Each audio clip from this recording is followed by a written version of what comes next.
अध्याय 1। पहली बार जब मैं क्राउन प्रिंस से मिला तो मैं केवल 10 साल का था। खरपतवार के साथ युवा मास्टर बूढ़ा नहीं था, उसके शरीर को हरे रंग की बांस की तरह। शांग तिवारी त्योहार बलि भोज भी आयोजित किया गया था। क्राउन प्रिंस को एक कुत्ते ने काट लिया था और मैं भी इतना बदकिस्मत था कि मुझे भी कुत्ते ने काट लिया और फिर महल के गार्ड गश्ती दल के नेता ने उसे गोली मार दी। यह एक मास्टिफ था और ऐसा कहा जाता था कि इसे उत्तरी कबीलों द्वारा श्रद्धांजलि के रूप में लाया गया था और इसे हमेशा वानशेंग जिले में पाला गया था। मास्टिफ के लंबे काले बाल थे और यह राजधानी में पाले जाने वाले कुत्तों की तुलना में बहुत अधिक भयंकर और क्रूर दिखता था। इससे भी महत्वपूर्ण बात यह है कि इसके नुकीले दांत जहरीले थे। क्राउन प्रिंस को कोई नुकसान नहीं हुआ क्योंकि उसने अंदर कवच पहना हुआ था। मैं इतना भाग्यशाली नहीं था और लगभग अपनी जान गंवा बैठा था। ठीक होने में लंबा समय लगा और मैं केवल 1 महीने से अधिक समय से ठीक हो रहा था जब मुझे पूर्वी महल के झोंगहुआ हॉल में बुलाया गया। उस वर्ष क्राउन प्रिंस 12 वर्ष का था और वह ऊंची वेदी पर सीधा बैठा था। उसका चेहरा तीखा और उसकी आभा भयानक थी। मैंने पहले दाई के निर्देशों का पालन किया, अपने हाथ जमीन पर जोड़े और कोटों के लिए घुटनों के बल बैठ गया। मैं उसकी तरफ देखने की हिम्मत नहीं कर पाया। महल बहुत ऊंचा और आलीशान था और मैंने केवल उस ठंडे और आलीशान युवक को धीमी आवाज में मुझसे पूछते हुए सुना, तुम उसे क्यों बचाना चाहते हो? मैंने शुरू में उस बूढ़ी नौकरानी की बात मानकर उसे एक वाक्य में उत्तर देने का इरादा किया था, महामहिम स्वामी है, उनकी रक्षा करना सेवक का कर्तव्य है। लेकिन बार बार मैं इतना चिंतित हो जाता था कि जो कुछ उसने मुझे बताया था मैं सब भूल जाता था। जब बूढ़ी नौकरानी ने देखा कि मैंने कोई उत्तर नहीं दिया तो उसकी आवाज थोड़ी और सख्त हो गई, अपना सिर उठाओ, मैं तुमसे सवाल कर रही हूँ। मैंने जल्दी से अपना सिर उठाया और अचानक उसकी काली काली आंखों से मिला। मेरा पूरा शरीर अचानक चौंक गया। क्राउन प्रिंस एक कुलीन परिवार का वंशज था और वह एक दबंग आभा के साथ पैदा हुआ था। वह बहुत सुंदर लग रहा था। उसकी त्वचा बर्फ की तरह सफेद थी। उसके चेहरे के भाव अच्छे थे। उसकी भौहें तीखी थीं। उसकी नाक ऊंची थी और उसके होंठ थोड़े पीले थे। मैंने उसकी तरफ देखा और मेरा दिमाग अचानक घूम गया और मैंने अचानक कहा, महामहिम बहुत सुंदर लग रहे हैं। क्या? महाराज बहुत सुंदर लग रहे हैं। मैंने एक बार फिर बहुत गंभीरता से दोहराया, वेन भी सुंदर है। जब मैं छोटी थी, हर बार शांगसी उत्सव पर बलिदान समारोह होता था। मेरी माँ मुझे मंदिर उत्सव में जाने के लिए बिल्कुल ड्रैगन लड़की की तरह कपड़े पहनाती थी। यह ड्रैगन लड़की और लड़का बोधिसत्व के सिंहासन के नीचे था, जिसे सड़क पर कई लोग ले जा रहे थे। मेरी माँ ने कहा कि केवल सुंदर लोग ही वहां बैठ सकते हैं। मेरे शब्दों में आत्मसंतुष्टि छिपी नहीं थी। जब क्राउन प्रिंस ने यह सुना तो उसने फिर से अपने होंठ सिकोड़े और काफी देर बाद उसने मुझसे पूछा, क्या आप युझोऊ में जियाओ काउंटी के काउंटी प्रमुख की सबसे छोटी बेटी हैं? हाँ, मेरे पिता का नाम वेन सु है। मेरा नाम वेन शेंग है। लेकिन महल में प्रवेश करने के बाद उन्होंने कहा कि मैं अपने पुराने नाम का उपयोग नहीं कर सकता, इसलिए अब मेरा नाम एक वेन है। लालटेन को देखने के लिए उसकी हत्या कर दी गई, जिससे महारानी जियो वेन की मौत हो गई। नाम वेन शेंग था। जब से मैं एक बच्चा था, मैं अन्य लोगों से अलग था। जब तक कि मैं 3.5 साल का था तब भी मैं बोलने के लिए अपना मुंह नहीं खोल सकता था। एक मूर्ख है। लिंग एक दास है। एक वाक्य छोड़ते हुए, यह जीवित रहेगा या नहीं, यह इसके भाग्य पर निर्भर करता है। अगर यह मर जाता है तो लियू चुन को सूचित करें, इसे एक चटाई में लपेटें और इसे दफनाने के लिए बाहर फेंक दें। नौकरानियां सभी बूढ़ी और दयालु थी।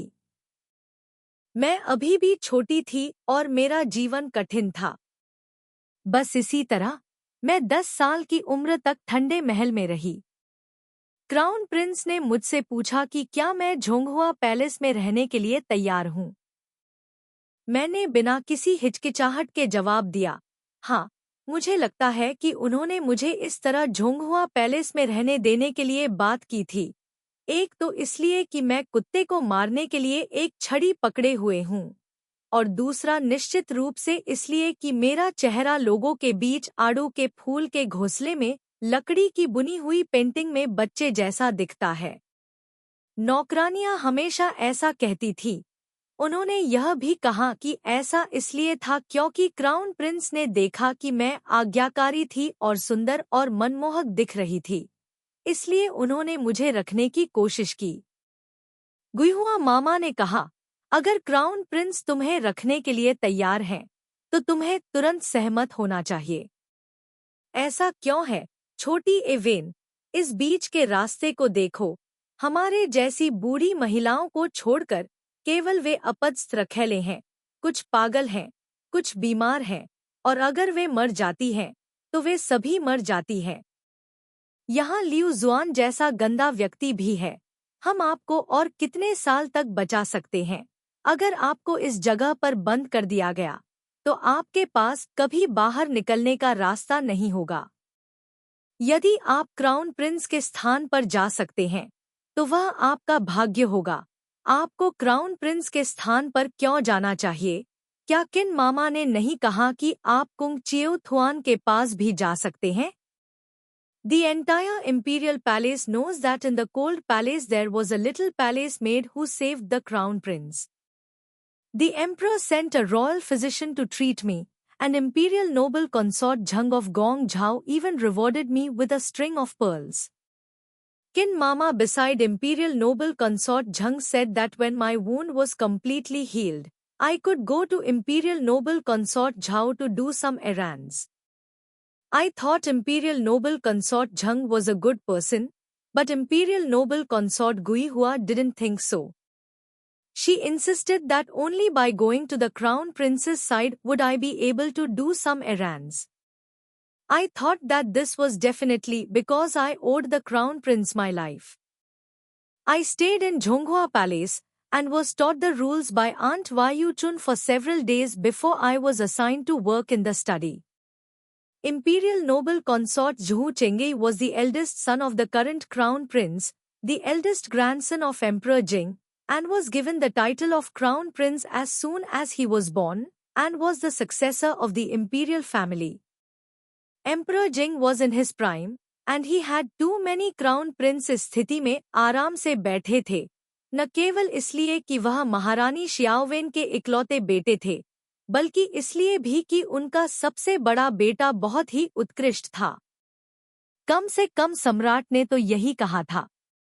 हाल के वर्षों में क्राउन प्रिंस अधिक से अधिक अक्षमता से काम कर रहे थे, कई गलतियां कर रहे थे, जिससे धीरे धीरे सम्राट जिंग अपना धैर्य खो रहे थे, और उन्होंने क्राउन प्रिंस के सामने ही क्राउन प्रिंस को डांटा, बेवकूफ। यदि थुआ डुग जैसे सबसे बड़े बेटे न होते, तो आपको अब इस राजकुमार के पद पर बैठने की आवश्यकता नहीं होती।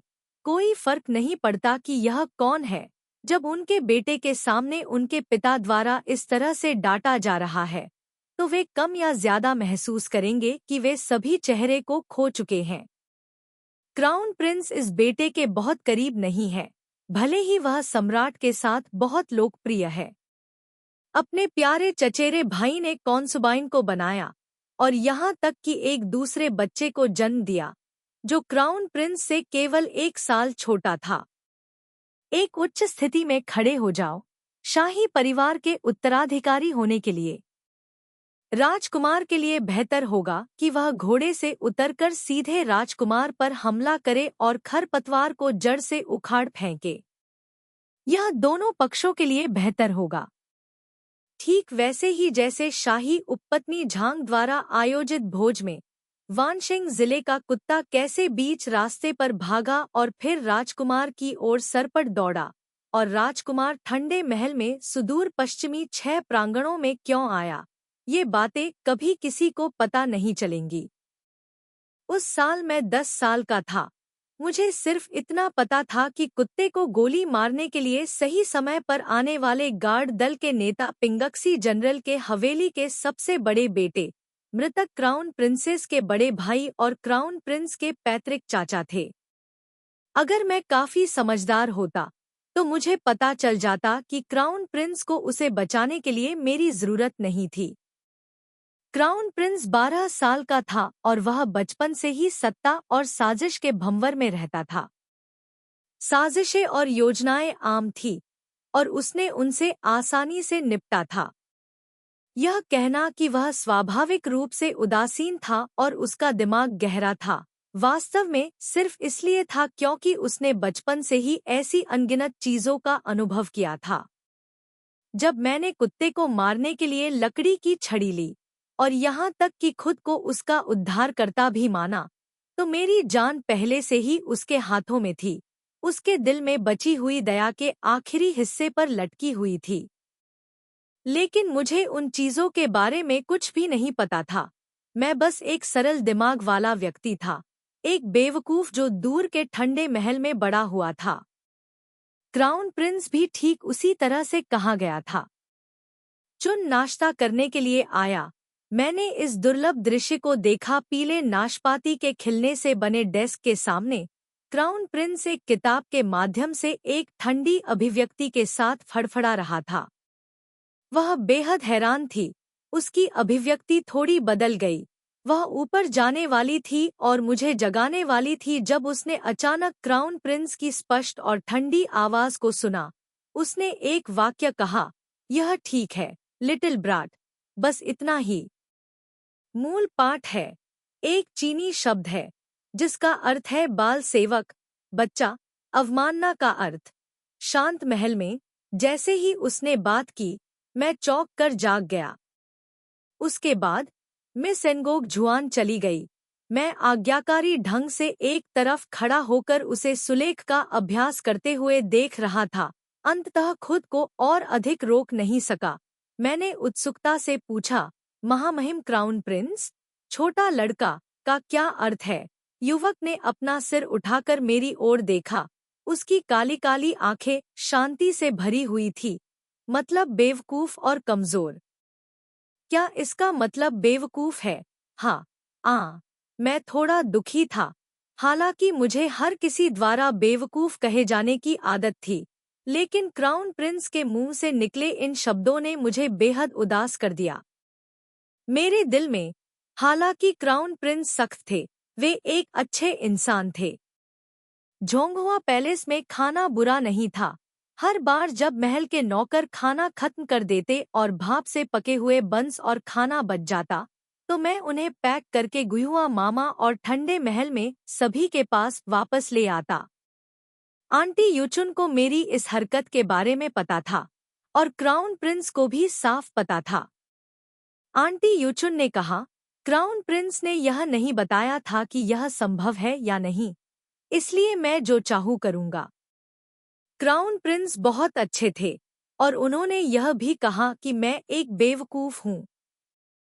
मैंने शिकायत में अपने होंठ काटे, घबराए हुए भाव के साथ अपना सिर एक तरफ झुकाया। मेरी नज़र अचानक टेबल पर रखे लाल और सोने की परत वाले स्नैक बॉक्स पर पड़ी। अचानक मुझे होश आया और मैं हकलाते हुए बोला, महाराज क्राउन प्रिंस, क्या मैं एक निवाला खा सकता हूँ? अति सुंदर षटकोणीय लंच बॉक्स, जिसमें 6 अलग-अलग प्रकार के स्नैक्स और फलों के जैम थे, अभी अभी आंटी यूचुन द्वारा डिलीवर किया गया था। शायद इससे पहले किसी ने क्राउन प्रिंस से स्नैक के लिए नहीं पूछा था, इसलिए वह थोड़ा हैरान था। फिर उसने अपने होंठ सिकोड़े, भौहें सिकोड़ी और खाने का डिब्बा मेरी ओर बढ़ाने के लिए अपना हाथ उठाया। मैंने तुरंत उसे लेने के लिए हाथ बढ़ाया और एक टुकड़ा चुना जो बहुत स्वादिष्ट लग रहा था। एक निवाला खाने के बाद और स्वाद का आनंद लेने का समय न होने पर मैंने उम्मीद से उसकी ओर देखा। क्या मैं एक और निवाला ले सकता हूँ? जब भी क्राउन प्रिंस सुलेख का अभ्यास करता है, तो वह जिस चीज को नापसंद करता है, वह दूसरों द्वारा परेशान किया जा रहा है। अगर यह कोई और होता तो वह मुझे बस बाहर खींच लेता। फूड बॉक्स और टेबल लेग के बगल में स्क्वाट करते हुए। प्रिंस का स्नैक फिर से लंच बॉक्स में। मैंने एक बार टटोला, फिर 3 साल तक टटोला। बेशक क्राउन प्रिंस को पता था कि मैं क्या कर रहा था, लेकिन उसने कभी भी मुझे एक बार भी उजागर नहीं किया। शायद इसलिए कि वह किसी मूर्ख से किसी भी बात पर बहस नहीं करना चाहता था। एक बार मैंने चुपके से केक का एक टुकड़ा अपने मुंह में ठूंस लिया था, और इससे पहले कि मैं उसे निगल भी पाता, क्राउन प्रिंस अचानक उत्साहित हो गया और उसने मुझे सबसे अच्छी लाल स्याही लाने के लिए बुलाया, यह कहते हुए कि वह एक चित्र बनाना चाहता था। मेरा गला इतना घुट गया कि मेरी आंखें चौड़ी हो गईं, और मैं अपनी छाती को थपथपाते हुए बॉक्स से स्याही की छड़ी लेने के लिए दौड़ा। केक निगलने से पहले मैंने इसे कई बार थपथपाया। चेहरा जो लाल होने तक घुट गया था, जल्दी ही सामान्य हो गया। मैं क्राउन प्रिंस के बगल में खड़ा था, जो उसके लिए स्याही पीस रहा था, केवल उसे कुशलता से ब्रश उठाते हुए। उसका चेहरा केंद्रित था, कागज पर बस 2 या 3 स्ट्रोक के साथ। एक छोटा सा चूहा दिखाई दिया। मोटा छोटा चूहा ग्रे और सफेद, मासूम और प्यारा था, चारों ओर देख रहा था, जीवंत। यह छोटा चूहा एक अनार खा रहा था जो मेज पर आधे में टूट गया। सम्राट की पेंटिंग बेहद खूबसूरत थी, यहाँ तक कि नरम चूहे के बाल भी बेहद स्पष्ट रूप से स्केच किए गए थे, जिससे यह मोटा चूहा बहुत मजेदार और मनमोहक लग रहा था। अंत में सम्राट ने इस पेंटिंग का नाम माउस रखा। उस वर्ष मैं 13 साल का था। मुकुट राजकुमार को इतनी सुंदर पेंटिंग करते हुए देखकर मैं मदद नहीं कर सकता था, लेकिन मेरी पलकें घुमावदार हो गईं, और मैंने उसे एक अंगूठा दिया और मुकुट के राजकुमार ने अपनी भौं को ऊपर उठाया। उसे, आपकी महामहिम वास्तव में अच्छा है। इतना अच्छा, इतना अच्छा।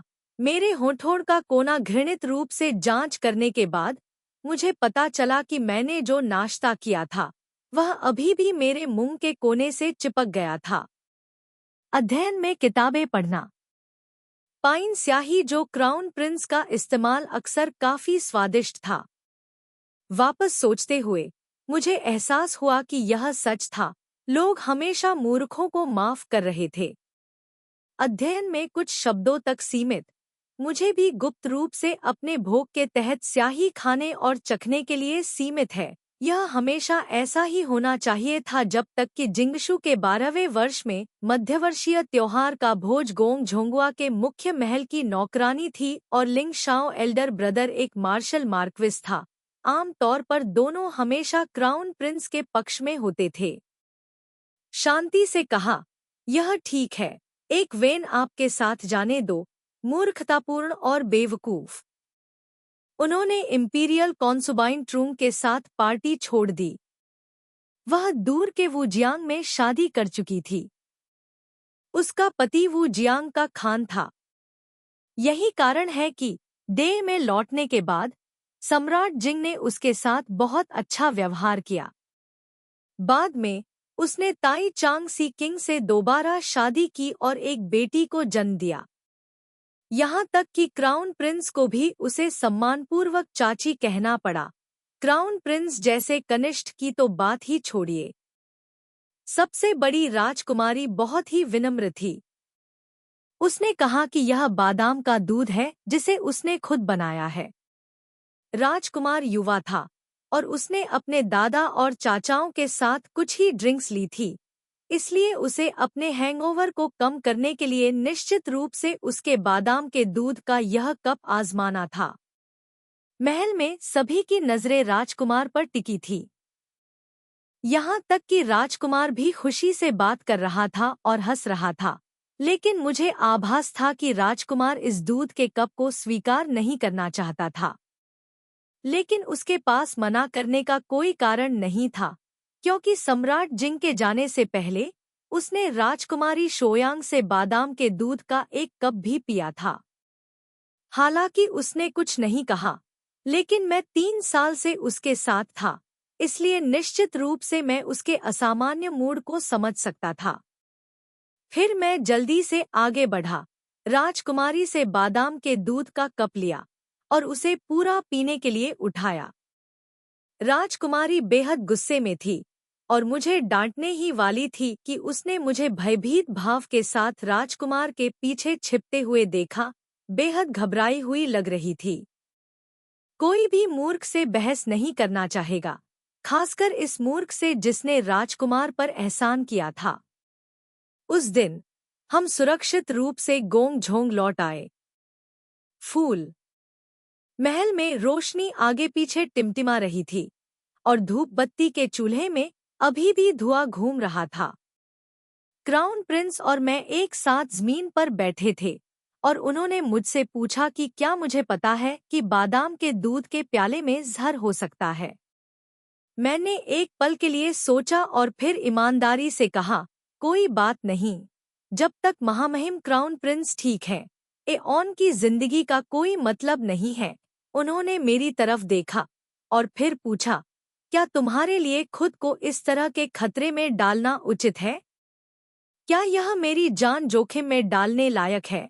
इसके लायक था, क्यों? क्राउन प्रिंस एऑन के साथ बहुत अच्छा व्यवहार करते हैं, इसमें क्या फायदा है?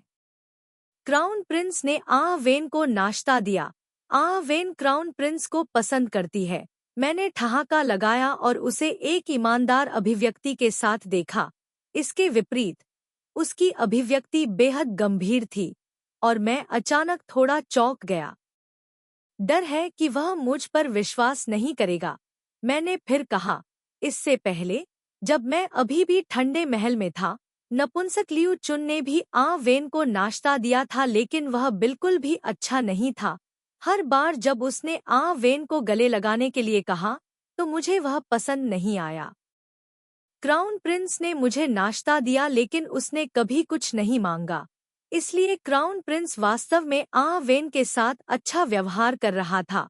मैंने बहुत ईमानदारी से बात की और उसकी अभिव्यक्ति और भी बदसूरत हो गई। उसने अपने होठों को सिकोड़ लिया। मैंने एक बार गले लगाया, मैंने एक उंगली उठाई। उसके बाद गुई हुआ मामा को पता चला। मामा बहुत गुस्सा थे। मामा ने कहा कि ऐसा करना गलत था। इवेन को भी ऐसा लगा, इसलिए तब से मैंने यूनुच लियू चुन पर ध्यान नहीं दिया। वह बदबूदार है। मैंने कहानी सुनाना समाप्त कर दिया, लेकिन क्राउन प्रिंस का चेहरा अभी भी बेहतर नहीं दिख रहा था। उन तीखी आड़ू के फूल जैसी आंखों में थोड़ी क्रूरता दिख रही थी। यहाँ तक कि आसपास की हवा भी अचानक उदास हो गई। मेरा दिल कांप उठा, थोड़ा डरा हुआ। क्राउन प्रिंस, इवेन जानता है कि वह गलत था। क्राउन प्रिंस की गहरी आंखों ने मुझे घूर कर देखा। अचानक उसने फिर से आह भरी। उसके होंठ थोड़े सिकुड़े। अपनी आस्तीन से हथेली के आकार का एक भाप से पका हुआ केकड़ा निकाला। मैं हैरान और खुश था। केकड़ा। मेरे मूर्ख दिमाग को अचानक याद आया कि महल के भोज में जाने से पहले मैंने अध्ययन कक्ष में खड़े होकर सावधानीपूर्वक युवराज से पूछा था, क्या महल के भोज में केकड़े भी हैं? उस समय युवराज ने केवल उर कहा और ध्यानपूर्वक पुस्तक पढ़ना जारी रखा। मैंने फिर पूछा, केकड़े के कितने पैर होते हैं? क्राउन प्रिंस ने भौहें सिकोड़ी, अधीरता से किताब नीचे रखी। उसने मेरी तरफ देखा। उसकी आंखों में थोड़ी खामोशी थी। उस समय छोटा मूर्ख अब उससे डरता नहीं था। उसकी आंखें अभी भी उत्सुकता से उसके जवाब का इंतजार कर रही थी। अचानक वह धीरे से हंसा। 6 पैर हैं, 2 पंजे हैं, कुल 8। 8 पैर, यह वास्तव में अच्छी तरह से पैर बढ़ता है। मैं बहुत आश्चर्यचकित था। क्राउन प्रिंस ने नाक भौं सिकोड़ी। अब मेरी ओर ध्यान देने का इरादा नहीं था। लेकिन कुछ मिनटों के बाद मैंने फिर पूछा, क्या यह स्वादिष्ट है? वेन को हमेशा याद रहेगा वह दिन जब झू चेंगई अभी भी राजकुमार था। भव्य भोज में उसने अपनी आस्तीन में एक केकड़ा छिपाया था। रात में झोंगहुआ पैलेस में मशालें टिमटिमा रही थी। युवा राजकुमार ने केकड़ा तोड़ने के लिए अपनी पतली और मजबूत उंगलियों का इस्तेमाल किया। सुनहरा केकड़ा का अंडा उसके हाथ की हथेली में बड़े करीने से फिट हो गया। उसने अपना हाथ उठाया और उसे 13 साल की मूर्ख लड़की को दे दिया, जिसने पहले कभी केकड़ा नहीं देखा या चखा था। शरद ऋतु की रात गर्म थी। केकड़े का अंडा सुगंधित था। मूर्ख लड़की ने अपनी आंखें थोड़ी सिकोड़ ली। बिल्ली के बच्चे की तरह उसका हाथ चाट रही थी। उसका चेहरा संतुष्टि से भरा हुआ था। न जाने क्या हुआ, राजकुमार ने अपना हाथ उठाया और उसके गोलमटोल गाल को चुटकी से दबाया। पिछले 3 सालों से नाश्ते से उठाए गए मांस के छोटे टुकड़े की भावना वास्तव में बहुत अच्छी थी। अध्याय 2.3 कैंथो का 13वां वर्ष, 8वां महीना। शाही दरबार में गुटबाजी लगातार चल रही थी। राजनीति में लाभ और हानि के कारण प्रधानमंत्री थाई चोंग को कैन दे ने अपने पद से हटा दिया। प्रधानमंत्री और उप प्रधानमंत्री, privy councillor, vice privy councillor, associate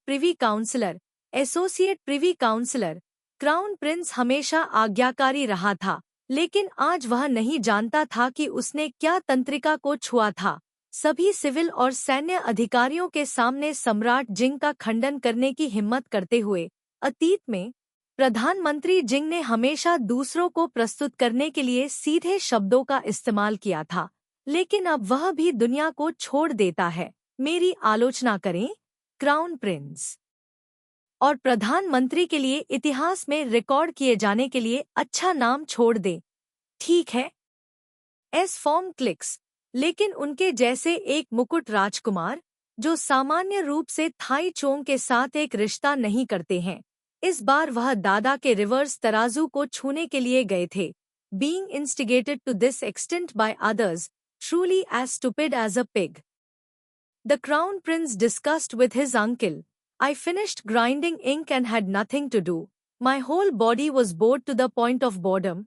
I could only squat under the table to pick up the crumbs of snacks that had fallen on the ground to eat. After picking up all the crumbs of snacks, I propped my chin up and sat for a while, still not getting over my boredom. Finally, I raised my hand and gently tugged on the Crown Prince's sleeve. Then a hand touched my head and gently rubbed it. I raised my head and saw the Crown Prince looking down at me, his pitch-black eyes concealing a few faint streaks of light. Go out and play. The Crown Prince's voice was very gentle. I suddenly became alert, immediately got up and ran out under my uncle's astonished gaze. I ran straight to the cold palace, chatted with Guihua Mama and everyone else for a while, then washed and combed the hair of several very old and weak old maids. Finally, when I returned, I carried an empty basket on my back. The maid asked me where I was going. I pointed in the direction मध्य मार्ग के पश्चिम में. मार्ग ने कहा, हो Thai दीच, कमल तोड़ो. बूढ़ी औरत ने कहा, इधर-उधर मत भागो, यह जगह अब बहुत अव्यवस्थित है. पिछले साल के मध्यशरद ऋतु महोत्सव के बाद वह बूढ़ा हिजड़ा लियू चुन बिना किसी निशान के गायब हो गया. मुझे नहीं पता कि वह झील में डूब गया या नहीं. मैंने नानी की ओर हाथ हिलाया. मामा, मुझे मत डराओ. क्या तुम भूल गई कि मैं हर साल कमल के फूल चुनने के लिए ताई झील जाता हूँ? इसके अलावा मुझे पता है कि कैसे तैरना है. मैं डूबने पर भी मर नहीं जाऊंगा. ताई यी झील का पश्चिम की ओर पैलेस के इंपीरियल गार्डन में स्थित है. वेस्ट ल्यूक वीन से साथ चल रहा है और वैन सिंह क्षेत्र की ओर बढ़ रहा है. कुछ वर्षों में मिस एनजीओसी जुआन लोटस पॉड्स को उठा रहा है और उन्हें कच्चा खाने के अलावा उन्होंने कहा कि लोटस फली ताजा और युवा हैं, जो कि सूप को पीने के लिए बहुत ही उपयुक्त है. क्योंकि मैं बहुत ही उपयुक्त था, इंपीरियल कॉन्सुबाइन ट्रूंग के महल में किन मामा से मिले. अच्छा, लेकिन इस बार उसकी बातें और हरकतें थोड़ी अजीब थी. पहले उसने मुझसे पूछा कि क्या मैं झोंगहुआ पैलेस में अच्छा कर रहा हूँ। फिर उसने मुझसे पूछा कि मैं शाही उपपत्नी के झाओचुन पैलेस में सेवा करने क्यों नहीं जाना चाहता। अंत में उसने कहा, मैंने सुना है कि हाल ही में बीच की गली में जियांग नाम की एक बूढ़ी महिला थी जिसे पेचिश हो गई थी और बिना इलाज के उसकी मौत हो गई। बूढ़ी नौकरानियां सभी बूढ़ी हैं। उन्होंने अपने बच्चों को इस तरह बड़ा करने के लिए कड़ी मेहनत की। क्या आप नहीं चाहते कि वे थोड़ा बेहतर जीवन जिए? मैंने ईमानदारी से सिर हिलाया। हाँ, मैडम किन बहुत संतुष्ट थीं। जब मैंने पहली बार बात की तो वह बोलना जारी रखने वाली थी, लेकिन वे बहुत अच्छी तरह से रह रहे हैं। मैं अक्सर उनके लिए भोजन और पेय लाता हूँ। महामहिम क्राउन प्रिंस एक अच्छे व्यक्ति हैं। वे वेन के साथ बहुत अच्छा व्यवहार करते हैं। मामा गुई हुआ ने कहा कि मामा जियांग पेचिश से नहीं मरी, वे बुढ़ापे से मरी। हर किसी का ऐसा दिन होगा। उन्होंने यह भी कहा कि मामा जियांग एक धन्य व्यक्ति हैं, वे बुढ़ापे से शांति से मर सकती हैं। केवल अच्छे लोग ही इस तरह शांति से मर सकते हैं, इसलिए लोगों को बुरे काम नहीं करने चाहिए, क्योंकि एक बुरे व्यक्ति पर बिजली गिरेगी। मामा किन का चेहरा बदल गया। मैंने ध्यान नहीं दिया। मैंने कहना जारी रखा, महामहिम क्राउन प्रिंस एक अच्छे व्यक्ति हैं, इसलिए वे निश्चित रूप से 100 साल तक जीवित रहेंगे। वेन भी एक अच्छे व्यक्ति हैं, वे 99 साल तक जीवित रह सकते हैं। मामा किन को अलविदा कहने के बाद मैंने कुछ गाने गुनगुनाए और कमल की फलियां चुनने के लिए ताई झील पर चला गया।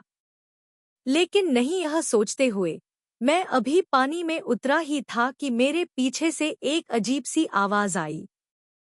मैंने संदेह में अपना सिर घुमाया और तुरंत एक चट्टान को अपनी ओर उड़ते हुए देखा। वह चट्टान सीधे मेरे सिर पर लगी और मेरे माथे से गर्म खून बहकर मेरी आंखों के कोने में चला गया। मेरी दृष्टि धुंधली हो गई और मैं केवल अस्पष्ट रूप से एक अजीबोगरीब हिजड़े को अपना हाथ हिलाते हुए देख सकता था, ताकि वह अपने हाथ में एक और चट्टान फेंक सके। इससे पहले कि अगली चट्टान उड़कर ऊपर आती, मैं पहले ही बेहोश होकर अपने पीछे झील में गिर चुका था। इस समय आकाश पहले से ही अंधेरा था और झील के आसपास कोई लोग नहीं थे। हिजड़ा पानी में उतरा और मुझे कमल के पत्तों में गहराई तक धकेलने से पहले कुछ और बार झील में मेरा सिर दबाया।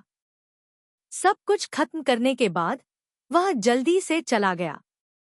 कई घंटों बाद गहरी रात के नीचे आकाश और पृथ्वी शांत थे और बड़े दिल वाला मूर्ख झील के दूसरी तरफ से ऊपर चढ़ते समय कांप रहा था।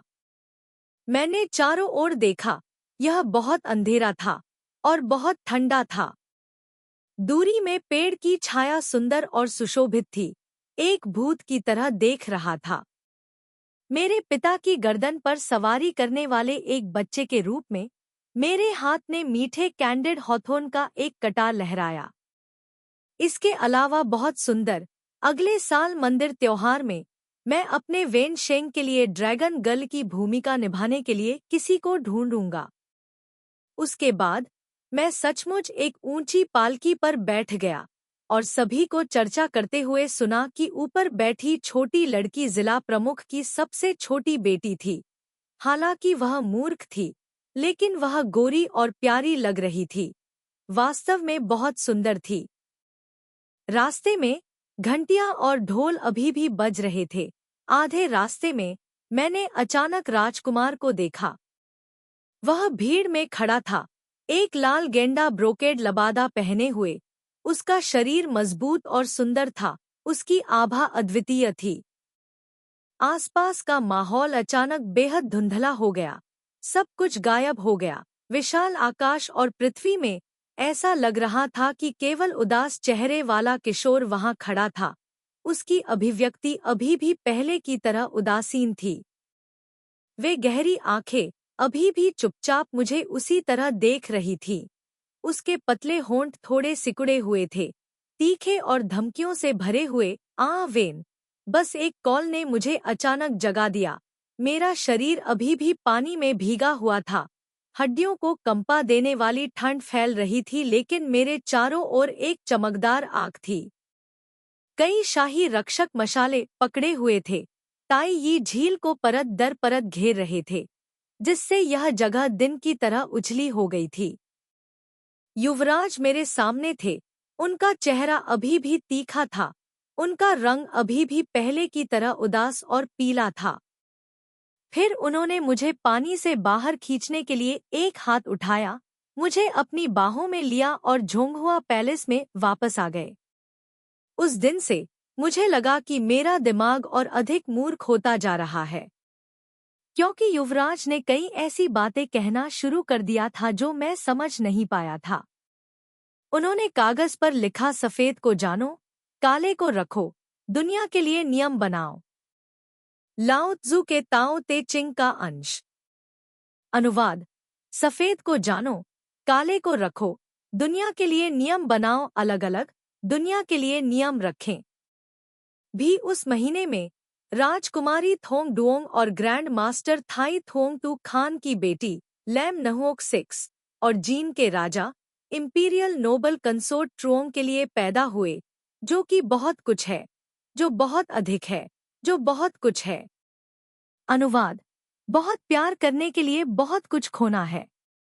घटना: क्योंकि किसी ने इस खबर को फैलाया कि लाम नुओक 6 और महल में नौकर एक दूसरे के साथ उलझ गए थे और पहले से ही गुप्त रूप से गर्भवती हो गई थी। शांत नहीं बैठ सका। किन मामा को सत्य की पुष्टि करने के लिए महिला चिकित्सक को लाने का आदेश दिया। राजकुमारी थूक डोंग बेहद क्रोधित थी, लेकिन फिर भी इसे सहन नहीं कर सकी। महिला चिकित्सक ने उसके शरीर की जांच की और रिपोर्ट दी कि मिस लैम गर्भवती नहीं थी, लेकिन यह भी दिखाया कि यह मिस अब पूर्ण नहीं थी। राजकुमारी थूक डोंग ने गुस्से में उसे थप्पड़ मारा। अगले दिन मिस लैम ने खुद को फांसी लगा ली। जैसे ही वह मरी, राजकुमारी और शाही उपपत्नी त्रुओंग तुरंत दुश्मन बन गए, पूरी तरह से एक दूसरे के खिलाफ हो गए। ट्रोंगहुआ पैलेस में क्राउन प्रिंस ने मेरा हाथ पकड़ लिया, कलम को बहते पानी और बहते बादलों की तरह रखा। कागज पर लिखा, गहरा सूखा, गंदगी देखेगा, शरद ऋतु की हवा में ओस पीने वाले सिकाड़ा में बदल जाएगा। मुरझाई घास में कोई रोशनी नहीं है, गर्मियों के चांद पर चमकने वाले जुगनू में बदल जाती है, क्योंकि शुद्धता हमेशा मैलापन से प्रकट होती है और प्रकाश हमेशा रात के अंधेरे से पैदा होता है। लिखना खत्म करने के बाद उसने ऊपर देखने की भी जहमत नहीं उठाई। फिर लैंग थियू से कहा, फेंग शाओक्सियाओं को मार डालो, उससे कहो कि तुम उसके परिवार के साथ अच्छा व्यवहार करोगे। लिंग शाओ आदेश स्वीकार करने और जाने ही वाला था कि क्राउन प्रिंस की आवाज शांत स्वर में आई, उसके मरने के बाद उसकी पत्नी और बच्चों को भी मार देना। मैंने क्राउन प्रिंस की ओर देखा। हॉल में मोमबत्ती की रोशनी थोड़ी सी हिल रही थी, उसके कोणीय चेहरे पर चमक रही थी, उसके जबड़े की हड्डी के तीखे मोड़ को रेखांकित कर रही थी, जिससे ठंड और उदासी का आभास हो रहा था। मैं अपना हाथ वापस खींचने से खुद को रोक नहीं सका। क्राउन प्रिंस, क्या आपने कुछ बुरा किया है? उसकी आवाज थोड़ी डरावनी थी और उसकी आंखें उसे थोड़े डर से देख रही थी। लेकिन अप्रत्याशित रूप से उसने तुरंत मेरा हाथ पकड़ लिया जो वापस खींचने वाला था, और उसने अपना सिर नीचे करके मेरी ओर उदासीन नजर से देखा। क्या तुम मुझसे डरती हो? डर? मैं तुम्हें बताता हूँ कि बुरा क्या है। जब मैं 5 साल का था तो मेरी दाई को पूरे परिवार की जान का खतरा था, इसलिए उसने मुझे जहर दे दिया। इसे बुरा कहते हैं। मेरी माँ ने मेरे लिए जो छोटी नौकरानी छोड़ी थी, जो बचपन से ही उनकी सेवा करती थी, उसे बाद में कोई और रिश्वत दे सकता था। भोज का फायदा उठाकर वह मुझे ठंडे महल के बीच में ले आई। इसे बुरा कहते हैं। 5000 घरों की जागीर वाली सबसे बड़ी राजकुमारी चाची थूक डोंग मुसीबत खड़ी करने और जिन के राजा के साथ गठबंधन बनाने की साजिश रच रही थी। इसे बुरा कहते हैं। क्या तुम जानते हो कि मैं उससे बादाम का दूध क्यों नहीं पीना चाहता था? उस वर्ष शांगसी महोत्सव भोज में ऐसा इसलिए भी हुआ क्योंकि उसने हिरण के खून की चर्बी खा ली थी जो वह साथ लाई थी, और फिर महल की नौकरानियों द्वारा उसे ठंडे महल के बीच में ले जाया गया, और अंत में मास्टिफ ने इसकी गंध सूंघी और उसका पीछा किया। वेन, यह जानना कि कब पर्याप्त है अपमानजनक नहीं है। यह जानना कि कब रुकना है खतरनाक नहीं है। लेकिन वे इस सिद्धांत को नहीं समझते हैं। अगर ऐसा है तो आपको उनके साथ विनम्र होने की क्या जरूरत है? क्राउन प्रिंस की मुस्कान बेहद गर्मजोशी भरी थी, लेकिन उनकी गहरी आंखों में बर्फीली ठंडी पुतलियां थीं जो लोगों के दिलों को ठंडा कर देती थी। उन्होंने आगे कहा, ज्यादा प्यार करो, तुम ज्यादा खो दोगे। ज्यादा पकड़ो, तुम ज्यादा खो दोगे। तुम किसी पर भरोसा नहीं करते और तुम फिर कभी किसी चीज को संजोकर नहीं रखोगे। इसलिए वे मर जाएंगे, वे रोएंगे, लेकिन तुम नहीं, तुम कभी नहीं। ऊंचे स्थानों पर खड़े लोग, हमेशा के लिए वीरान और ठंडे, तुमने इसके लिए तैयारी कर रखी है। लेकिन महामहिम क्राउन प्रिंस बेहद दयनीय है। मेरी आंखें लाल हो गईं। मैं हकलाया। क्राउन प्रिंस ने भौहें सिकोड़ी। उनकी अभिव्यक्ति भी थोड़ी नरम हो गई। तुम दयनीय क्यों हो? दयनीय व्यक्ति ये वेन है। उसने लगभग अपनी जान गंवा दी थी। उसकी उंगलियां मेरे सिर को छू गईं। मेरे बालों के पीछे छिपा निशान अभी भी थोड़ा दर्द कर रहा था। मैंने उसका हाथ वापस खींच लिया। एवेन दयनीय नहीं है। एवेन को गुई हुआ मामा पसंद है। यू चुन आंटी को भी पसंद है। क्राउन प्रिंस को भी पसंद है। उसके दिल में कोई है। जैसे दूसरों द्वारा पसंद किया जाना दयनीय नहीं है। कुछ देर सोचने के बाद मैंने फिर कहा, महामहिम क्राउन प्रिंस को शायद कुछ भी प्रिय न हो, या उनके पास कोई ऐसा न हो जिस पर वे भरोसा कर सकें। यह भी ठीक है। बाद में एवेन क्राउन प्रिंस को और भी अधिक पसंद करेंगे और उन पर अधिक भरोसा करेंगे। इस तरह क्राउन प्रिंस बहुत बेहतर होंगे। यह निश्चित रूप से बहुत दयनीय नहीं होगा। मूर्ख बच्चे के शब्दों ने क्राउन प्रिंस को अपने होठों के कोनों को सिकोड़कर मुस्कुराने पर मजबूर कर दिया। उनका हाथ मेरे कान के लोब पर टटोला और फिर वे धीरे से हंसे। ठीक है, तो एवेन को याद रखना चाहिए कि उन्होंने क्या कहा। भले ही आप कुछ स्नैक्स चुरा लें, लेकिन मेरे लिए एक टुकड़ा छोड़ना न भूलें। अध्याय 3.4 जिंगशु के 14वें वर्ष में सम्राट के जन्मदिन के भोज में क्राउन प्रिंस ने गुलदाउदी चित्रों का एक सेट प्रस्तुत किया। किशोर और भी उम्र का चयन करने के लिए तुरंत आधिकारिक परिवारों की युवा महिलाओं के नाम और चित्रों की सूची ने जोंगुआ पैलेस की तरह वापस उड़ान भरी, जैसे कि उस वर्ष में जियांगबी क्षेत्र में राजा गुआंग के शाही परिवार ने कहा, और अनगिनत राजाओं को शामिल किया गया था। यांगबी क्षेत्र, हर जगह सत्ता के साथ। यह तब तक नहीं था जब तक कि जियांगबी दंगों ने यह नहीं बताया कि सेंसर ने 3 अत्याचारियों पर मानव जीवन की अवहेलना करने का आरोप लगाया, जिससे राजधानी में जाने वाले लोगों को मुकदमा करने के लिए और अंततः उन्हें जोंगजिंग पैलेस गेट के सामने स्टोन शेर की प्रतिमा में मौत के घाट उतार दिया गया। प्रांत, मैंने लाल आंखों से कहा कि मैं भी जाना चाहता था। क्राउन प्रिंस सहमत नहीं थे और कहा, जियांगबी उथल पुथल में है। लोगों ने इतने लंबे समय तक शाही परिवार को सहन किया है। इस बार जाना ड्रैगन की मांद से अलग नहीं है और एक बाघ की मांद। वेन भी सहमत नहीं थे। क्या तुम उसे फंसाना चाहते हो? Just this one sentence of implication made me completely give up. The crown prince set out in May, and when he returned it was already November. In just half a year, a Zhongshu Pingajhang died, and then another second-rank scholar. Even Sister Yunte couldn't return alive. Sister Bao Ning said that they were assassinated while resting at the Vanhu mansion, and Sister Yunte died of accidental injury. Fortunately, the evidence of the exorbitant taxes was finally confirmed. The emperor secretly mobilized people from the supervisory court to infiltrate Jiangbei, and the eldest son of the Ping general's mansion personally led the troops. The royal family of Guang Wang was completely uprooted and killed without mercy. The anger of the people gradually subsided, and the crown prince Zhou Chengyi won the hearts of the people, and also won the heart of the emperor. This was the first step he took to set foot in the imperial court.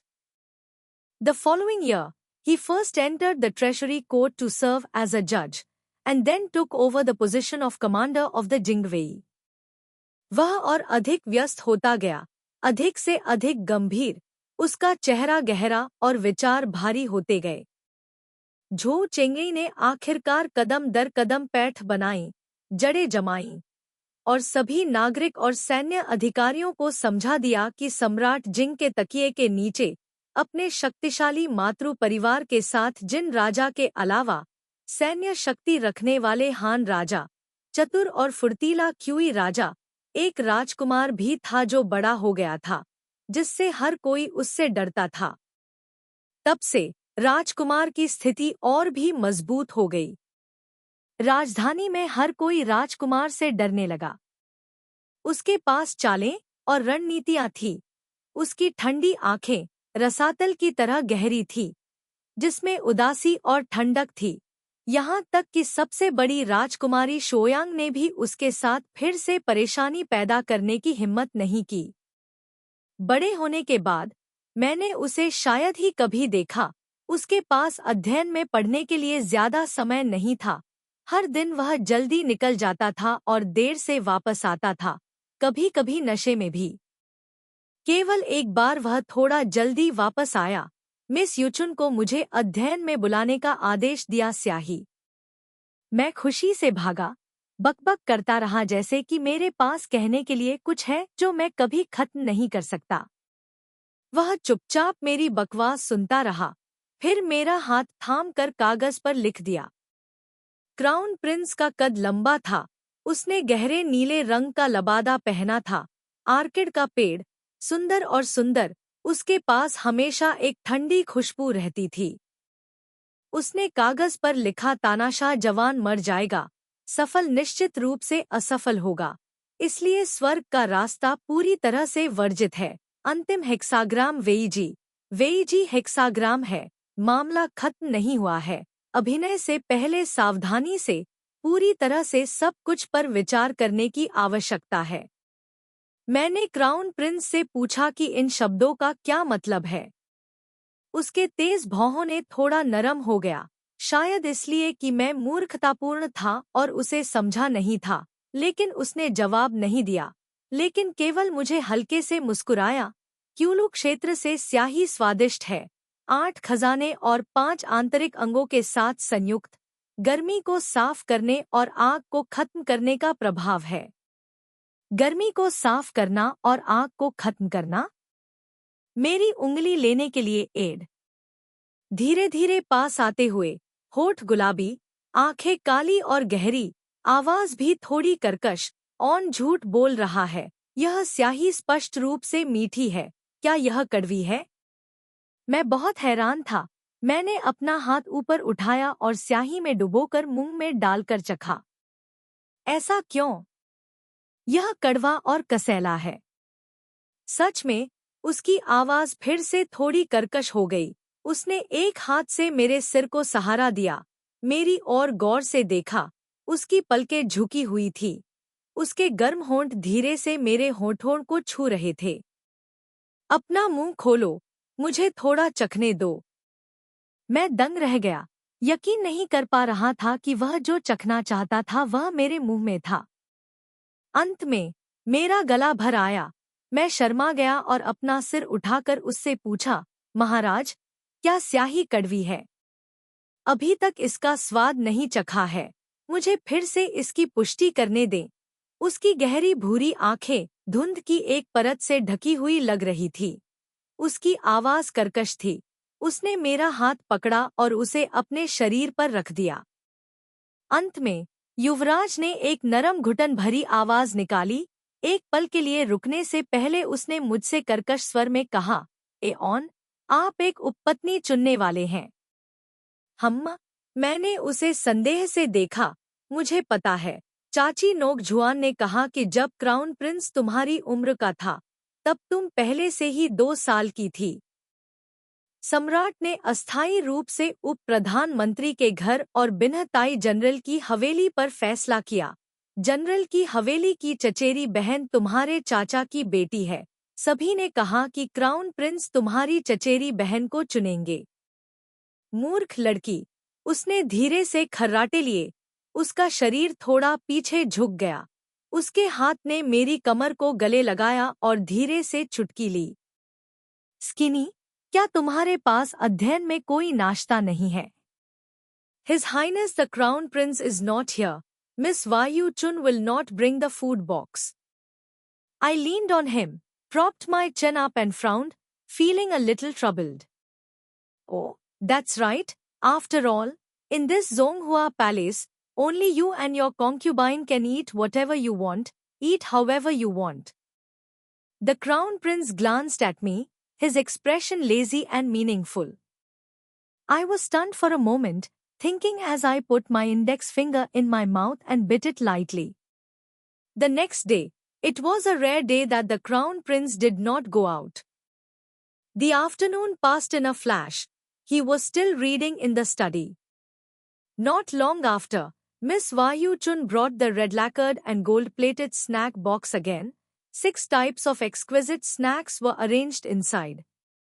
As soon as she left, I immediately reached out to take the cake as usual, but this time, the Crown Prince knocked on me with a book. Let go. Crown Prince. Before, I was very indulgent of you because of your young age. So I was very indulgent with you, लेकिन अब जब मैं बड़ा हो गया हूँ और अगर मैं झोंगहुआ पैलेस का सदस्य हूँ तो मुझे अभी भी उन नियमों का पालन करना होगा जिनका मुझे भविष्य में पालन करना चाहिए। क्राउन प्रिंस, मैं थोड़ा घबरा गया। न जाने क्यों वह अचानक इतना सख्त हो गया। इसलिए मैंने एक उंगली आगे बढ़ाई। मैं केवल एक निवाला खाऊंगा। नहीं। क्राउन प्रिंस, कृपया। मैं किसी चीज की भीख नहीं मांग रहा हूँ। क्राउन प्रिंस ने अपना सिर उठाने की भी जहमत नहीं उठाई। उनकी आवाज ठंडी और उदासीन थी। उस पल का फायदा उठाते हुए जब वह ध्यान नहीं दे रहा था, मैंने अचानक हाथ बढ़ाया और लाल बीन केक का एक टुकड़ा पकड़ा और सीधे अपने मुंह में ठूंस लिया। Crown Prince. अंत में, उसने मुझे सिर पर मारा और मुझे 1 घंटे तक सिर पकड़कर बैठने की सजा दी गई। क्राउन प्रिंस मेरे सामने खड़ा था, धीरे से बैठ गया और आहें भरते हुए बोला, वेन, तुमने एक बार कहा था कि इस झोंगहुआ पैलेस में केवल तुम और तुम्हारी रखैल ही जो चाहो खा सकते हो, समझती हो? समझ गया। मैंने रोते हुए उससे पूछा, तो क्या मैं तुम्हारी रखैल बन सकती हूँ? युवराज की तलवार जैसी भौहें थोड़ी सी ऊपर उठीं। ऐसा लग रहा था कि वह बहुत आश्चर्यचकित है। फिर से कहो, क्या मैं आपकी उपपत्नी बन सकती हूँ? मैंने अपना सिर उठाकर उसकी ओर देखा। उसके चेहरे पर थोड़ी सी परेशानी देखी तो मुझे लगा कि मेरे साथ अन्याय हुआ है और मैंने उसे याद दिलाया, मैंने तुम्हें बचाया था। क्या तुम भूल गए हो? अच्छा काम करो और पुरस्कार मांगो। क्या मैं? ऐसा नहीं है कि यह संभव नहीं है। चूत हुआ ड्यूक इत्मीनान से बहुत गर्मजोशी से मुस्कुराया। आपका कॉन्सुबाइन बनने के लिए इतना आसान नहीं है। अगर एऑन ने पहले ही प्रस्तावित किया है तो आप अपने दिमाग को नहीं बदल सकते। जियांगबेई क्षेत्र में राज्य मंत्री डू बिन्हचोंग की बेटी से शादी करने की अनुमति पूरे स्थिर घास को छोड़ देगा और होंठ और दांत ठंडे हो जाएंगे। 3 साल के शोक के बाद क्राउन प्रिंस पहले से ही 20 से अधिक हो गया था। इसलिए सम्राट कैन ने क्राउन प्रिंस को पहले एक उपपत्नी लेने की अनुमति देने का फैसला किया। मुझे नहीं पता कि क्राउन प्रिंस इसे कैसे संभालेंगे, लेकिन कुछ दिनों बाद सम्राट ने आदेश दिया कि वह मुझसे आमने सामने मिलेंगे। मुख्य हॉल में मैं जमीन पर घुटने टेक दिया और अपना सिर उठाने की हिम्मत नहीं हुई। केवल सम्राट की आवाज थोड़ी नाखुश थी। क्या वाकई मूर्ख नहीं है? मैंने डर कर अपना सिर उठाया, स्वर्ग की शक्ति देखी और साथ ही एक तरफ खड़े राजकुमार को भी देखा। नौपुरुष सुनहरा लबादा पहने, लंबा और मजबूत। उसने शांति से सम्राट को सलाम किया। शाही दादा, उसे डराओ मत। वह डरपोक है लेकिन वास्तव में मूर्ख नहीं है, बस शुद्धचित्त है। अगर वह डरपोक है तो वह मेरी रखैल कैसे हो सकती है? थुआदी उसे पसंद करती है। राजकुमार की आवाज में तत्परता थी। जब मैं छोटा था, शाही दादी ने एक बार मुझसे कहा था, शाही परिवार में पैदा हुआ, लोगों का इस्तेमाल करने की चिंता, देर तक जागना और जल्दी उठना। अगर मेरे पास कोई लड़की भी नहीं है जो मुझे पसंद हो, तो उस सर्वोच्च शक्ति का क्या मतलब है? मुझे हमेशा याद है कि उसने क्या कहा था। निश्चित रूप से जब यह महारानी जियाओवेन की बात आई, तो सम्राट की अभिव्यक्ति ने तुरंत भावना प्रकट की। उसका स्वर भी नरम हो गया। आप यू पिंगजांग की बेटी से शादी करना चाहते हैं? मैं सहमत हूँ। मूल रूप से मैं एक कुलीन महिला को चुनने जा रहा था। मेरे पास आपकी उपपत्नी बनने के लिए एक अच्छी पारिवारिक पृष्ठभूमि है, लेकिन अब आपने किसी नीच मूल के व्यक्ति को चुना है। भविष्य में आपके पास एक शक्तिशाली पत्नी का परिवार भी नहीं होगा। शाही दादा अभी भी अपने चरम पर हैं, चारों समुद्रों पर शासन कर रहे हैं। यह दुनिया चू परिवार की दुनिया है। हमारे महान ये के राजकुमारों और पोतों को एक शक्तिशाली पत्नी के परिवार पर भरोसा करने की आवश्यकता नहीं है। झू चेंगई का स्वर शांत था, हालांकि वह सहमत नहीं था, लेकिन इससे सम्राट जिंग बेहद खुश हो सकते थे। उनका चेहरा खुशी से भरा था, लगातार 3 अच्छे शब्द कह रहे थे। अंत में मेरे प्रति उनका रवैया भी बहुत नरम हो गया। उन्होंने मुझे राजकुमार की एक अच्छी उपपत्नी बनने का निर्देश दिया, ताकि भविष्य में घर बच्चों से भरा रहे। झू चेंगई ने मुझे ताइजी पैलेस से बाहर निकाला। आधे रास्ते में उसने मेरा हाथ वापस खींच लिया। मेरी पसीने से तर हथेली को महसूस करते हुए वह मदद नहीं कर सका, लेकिन हंसा। तुम्हें किस बात का डर है? मैं तुम्हें यहाँ रखूंगा। मेरा मन अभी भी ताइजी पैलेस में लग रहा था। मैं मदद नहीं कर सका, लेकिन कह दिया, अभी अभी महामहिम ने कहा कि मैं मूर्ख नहीं हूँ। हो, मुझे भी लगता है कि मैं बेवकूफ नहीं हूँ, मैंने गंभीरता से कहा। उसने कुछ हद तक हंसते हुए कहा, वेन, तुम वास्तव में एक बेवकूफ हो। अभी अभी पूरी हुई कहानी 1। वैश्विक आक्रमण 2। मेरी माँ द्वारा चुनी गई पत्नी 3। खलनायक केकड़े का पुनर्जन्म 4।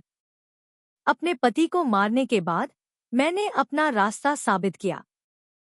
मेरे अचानक खोए हुए भाव को देखकर वह फिर हंसा, लेकिन अब से तुम मेरे बेवकूफ हो। अध्याय 4। अध्याय 4.5 में राजकुमार की रखैल बन गई। उस रात आंटी यू चुन ने मुझे नहलाया, मुझे सुंदर सुगंधित कपड़े पहनाए और फिर मुझे राजकुमार के महल में ले गई। राजकुमार ने वास्तव में अपना वादा निभाया। मेज पर 6 अलग-अलग प्रकार के स्नैक्स थे। ट्रे मूंगफली, सेब और लोंगन से भरी हुई थी। ओह, और वहां शराब का एक जग और एक जलती हुई लाल मोमबत्ती भी थी। जब राजकुमार ने दरवाजा खोला तो मैं अपने मुंह में खाना भर रही थी, अपने उभरे हुए गालों को थपथपा रही थी और मूर्खतापूर्ण तरीके से मुस्कुरा रही थी। उसने अपनी भौहें उठाईं, उसकी आंखें गहरी थी। वह चला गया और मेज पर बैठ गया, फिर मुझे अपनी बाहों में खींच लिया।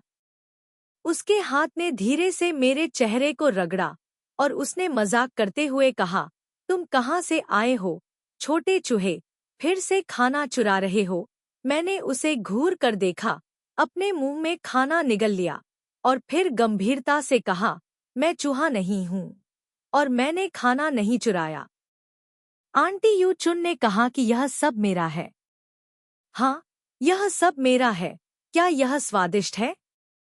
स्वादिष्ट? मुझे इसे चखने दो।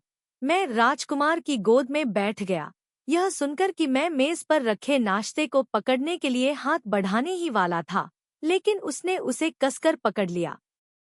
लाल मोमबत्ती की रोशनी में उसने मेरी ओर देखा, उसकी आंखें हंसी से भरी हुई थी। मैं थोड़ा हैरान था, झिझकते हुए कहा, एऑन के मुंह में इसका स्वाद लेना चाहते हो? हाँ, लेकिन मैंने सब खा लिया, सब निगल लिया। जैसे ही मैंने बोलना समाप्त किया, मैंने उसे देखने के लिए अपना मुंह खोला। क्राउन प्रिंस फिर मुस्कुराया, ऐसा लग रहा था कि वह आज रात बहुत खुश था। उसके होठों पर मुस्कान अभी भी फीकी नहीं पड़ी थी। ए लिपस्टिक लगाई है। उसकी आवाज बहुत ही कोमल थी। मैंने जल्दी से सिर हिलाया, थोड़ा निराश। हाँ, हाँ, चाची यू चुन ने इसे मेरे लिए लगाया। चाची ने कहा कि क्राउन प्रिंस को देखने दो, लेकिन मैंने इसे सब खा लिया। नहीं, आपके मुंह में अभी भी कुछ है। वेन बहुत अच्छा है। वह इसे मेरे लिए छोड़ना भी जानता था। उसकी आवाज धीमी थी। उसके अंगूठे ने मेरे होठों को सहलाया। उसकी निगाहें इधर-उधर घूमी और बहुत गहरी दिखीं। मेरी आंखें इधर-उधर घूमीं, जैसे कि मैंने कुछ समझ लिया हो। क्राउन प्रिंस वेन की लिपस्टिक का स्वाद लेना चाहते हैं? चाहिए, एऑन? क्या मैं इसका स्वाद ले सकता हूँ? हाँ, मैंने गंभीरता से सिर हिलाया, फिर उसके गुलाबी होठों को देखा और उसे चूमने के लिए आगे झुक गई। क्राउन प्रिंस ने 2 उंगलियों से मेरे गालों को चुटकी से दबाया और मेरा चेहरा टेबल की तरफ मोड़ दिया। टेबल फलों और स्नैक्स से भरी हुई थी। लाल मोमबत्ती की रोशनी में शराब की एक बोतल भी थी जो जेड की चमक बिखेर रही थी। क्राउन प्रिंस ने शराब का एक गिलास डाला और इसे मेरे होठों के कोने के पास रख दिया। हमने पहले ही नाश्ता कर लिया है। हम शराब कैसे नहीं पी सकते? अच्छा बनो, अपना मुंह खोलो। इसलिए कि मैंने उस कप को शराब पी थी, लेकिन किसी कारण से मैं गर्म महसूस कर रहा था। जिंगशू के 16वें वर्ष में सम्राट के शरीर को थोड़ी बीमारी थी। ठीक होने के बाद सम्राट इंपीरियल ताओवादी मंदिर में गए।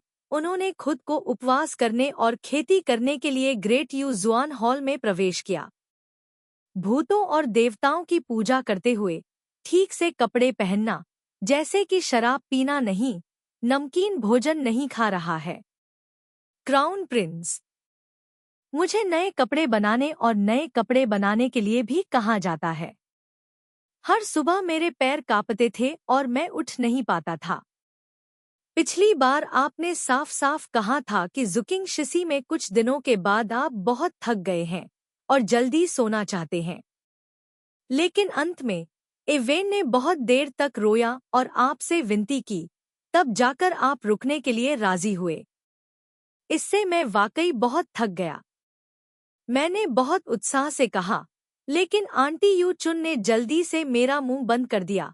पूर्वज, इन चीजों के बारे में बाहर बात मत करो। यह 4 महीने बाद था जब सम्राट जिंग महान तुजुआन पैलेस से लौटा। क्राउन प्रिंस भी झोंगहुआ महल में लौट आया था, लेकिन मुकुट राजकुमार अभी भी पहले की तरह व्यस्त था, क्योंकि सम्राट अपनी प्रभावशीलता के साथ बहुत संतुष्ट था, इसलिए वह अभी भी बहुत सारी बातें कर रहा था। अदालत के मामलों में पिता और पुत्र में बाधाएं थीं। उनका रिश्ता बेहद खराब था। पूर्वी पैलेस के सहायक को वास्तव में मुश्किल था। वास्तव में वह व्यक्ति भी क्राउन प्रिंस के विश्वासपात्र थे। उन दोनों को दिन भर अविभाज्य थे। आम तौर पर क्राउन प्रिंस थके हुए अपने माथे को रगड़ते थे। मैं महल के बाहर खड़ा था और उसे देखने के लिए अपना सिर अंदर की ओर बढ़ाया, एक बार चूहे की चीखने की आवाज की नकल करते हुए, चीख चीख। उसने अपना सिर उठाया, उसका भाव तुरंत कोमल हो गया, उसकी तीखी भौहें भी धीरे धीरे हंसी से भर गईं। आह वेन, यहाँ आओ। मैं चला गया और उसकी गोद में बैठ गया, उसकी गर्दन को गले लगाया और उसे देखा और हंसी। क्या मेरी नकल अच्छी है? ऐसा नहीं है। कुंगट्रोंग हुआ में चूहे नहीं है। हुम्फ। तो क्या आपको समानता दिखती है? मैंने अपनी आंखें घुमाई। मेरा ऊपरी होंठ मेरे निचले होंठ को काट रहा था, जिससे मेरे सामने के 2 दांत दिख रहे थे। वही। क्राउन प्रिंस हंसे, मेरी कमर को गले लगाया और मेरे करीब आए। उनकी गर्म सांस मेरे कान पर बह रही थी। उन्होंने फुसफुसाते हुए कहा, क्या तुम्हें मेरी याद आती है? मुझे थोड़ी गुदगुदी महसूस हुई, इसलिए मैंने उसे धक्का देकर दूर कर दिया। उसने अपनी भौहें उठाईं और असंतोष से मेरी ओर देखा। क्या तुम्हें याद नहीं है? मुझे याद है, लेकिन हर बार जब मुझे तुम्हारी याद आती है तो मैं खाना चाहता हूँ। आंटी नगोक जुआन और दूसरी बहनें मुझे मोटा होने के लिए हंसाएंगी। मुझे यह भी डर है कि तुम सोचोगी कि मैं मोटी हूँ, इसलिए मैं सहने की कोशिश करती हूँ और तुम्हें अब और याद नहीं करती, इसलिए मैं खाना नहीं चाहती। मैंने उसे गंभीरता से उत्तर दिया, लेकिन वह दुखी लग रहा था। उसने कहा, मुझे एऑन पसंद है, चाहे कुछ भी हो। तुम्हें उन चीजों पर ध्यान देने की जरूरत नहीं है। जब उसने बोलना समाप्त किया तो उसने फिर से मेरी कमर को छुआ और एक और वाक्य जोड़ा, इससे कोई फर्क नहीं पड़ता कि तुम थोड़ी मोटी हो जाओ, चाहे कुछ भी हो, मैं तुम्हें अभी भी उठा सकता हूँ। अचानक मैं बहुत भावुक हो गई और अपना चेहरा उसके गाल पर दबा दिया। महाराज, एऑन तुम्हें बहुत पसंद करता है, दुनिया का सबसे अच्छा इंसान। अब मैं स्वर के पैर खाना चाहती हूँ। महामहिम हंसे, खड़े हुए और मुझे गले लगाने के लिए अपना हाथ उठाया, मुझे बेडरूम में ले जाने का नाटक किया। मैंने संदेह से कहा, ओह, क्या तुम मुझे स्वर के पैर खाने के लिए नहीं ले जाओगे? खाना तो है, लेकिन वह भूखी भी है।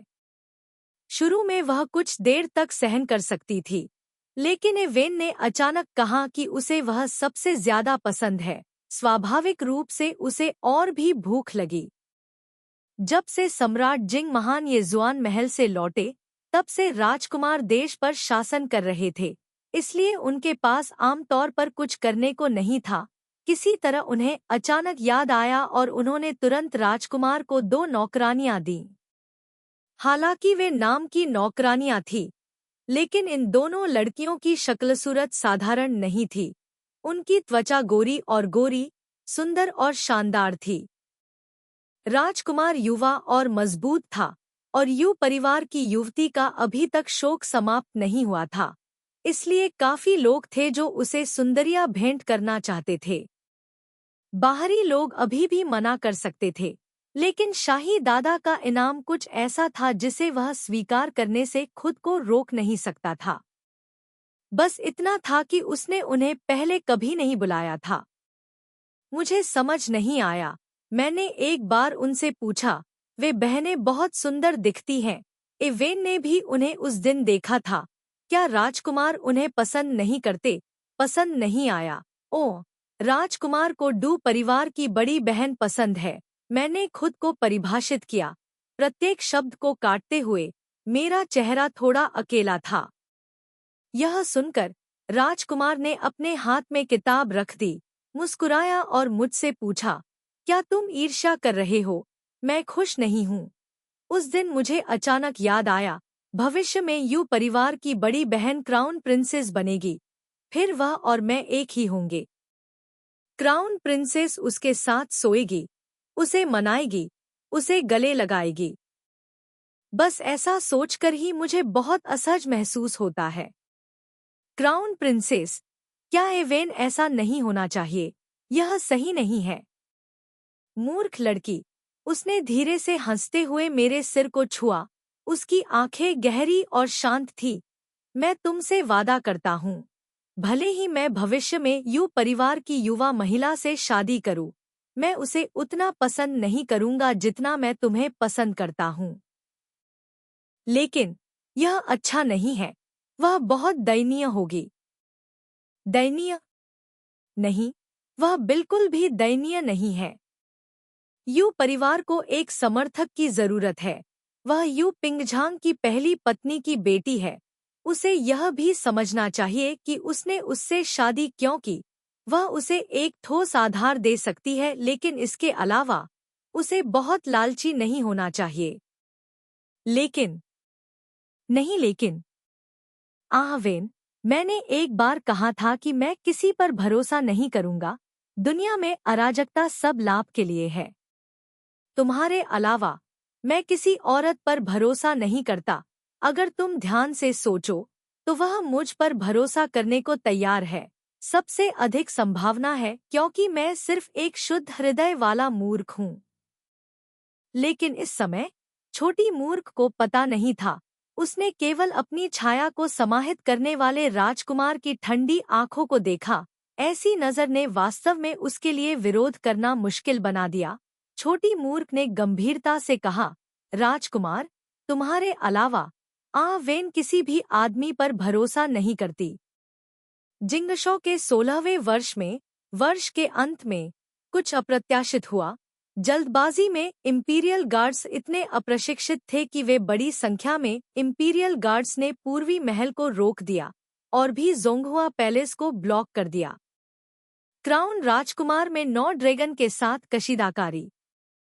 अपने ठंडे जबड़े को एक चाप बनाने के लिए आधा अंधेरे में छिपा हुआ, आधा मंद प्रकाश के नीचे परिलक्षित होता है। मैं उनके पास गया और उनके सामने घुटनों के बल बैठ गया तथा फुसफुसाते हुए कहा, महाराज, क्या आपको भूख लगी है? वह चुपचाप मेरी ओर देखता रहा।